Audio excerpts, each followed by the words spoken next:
BJP రాష్ట్ర ఉపాధ్యక్షుడు doctor NVSS Prabhakar Kaleshwaram project అవినీతిపై తీవ్ర వ్యాఖ్యలు చేశారు. ఎన్డీఎస్ఏ నివేదికను ఆధారంగా చూపిస్తూ కాళేశ్వరం లోపాలపై కేంద్రం సీబీఐ విచారణ జరపాలని డిమాండ్ చేశారు. ఎన్డీఎస్ఏ నివేదికను బీఆర్ఎస్ నేతలు తప్పుబట్టడాన్ని ఆయన ఖండించారు.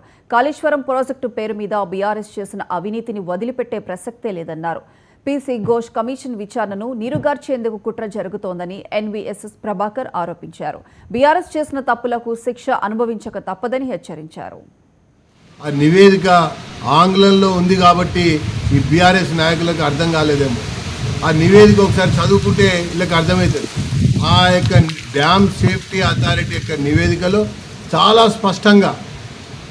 స్పష్టంగా జరిగినటువంటి అక్రమాలని, నాణ్యత లోపాన్ని, కూలినటువంటి కాలంల యొక్క వివరాలని, కొట్టుకుపోయినటువంటి కాలువల యొక్క సంగతిని, మొరాయించినటువంటి ఒక మోటార్ల యొక్క వివరాలని నిష్ణాతులైనటువంటి ఇంజనీర్లు, అది కూడా సిడబ్ల్యూసికి సంబంధించినటువంటి అత్యున్నతమైనటువంటి ఒక ఇంజనీర్ల యొక్క బృందం, ఐఐటిలో చదువుకున్నటువంటి ఇంజనీర్ల యొక్క బృందం, దాంతోపాటు ఇంజనీరింగ్ రంగ నిపుణులు వచ్చి పరిశీలించి నివేదిక ఇస్తే వాళ్ళకంటే వీళ్ళు పెద్ద తోపుగాళ్ళలాగా, వాళ్ళకంటే వీళ్ళకి ఎక్కువ తెలిసినట్టుగా, వాళ్ళకేం తెలియదు అంతా మాకే తెలుసు అన్నట్టుగా ఈ బీఆర్ఎస్ సంబంధించినటువంటి నాయకులు మాట్లాడుతున్నటువంటి తీరుని భారతీయ జనతా పార్టీ చాలా తీవ్రంగా తప్పుపడతా ఉన్నది.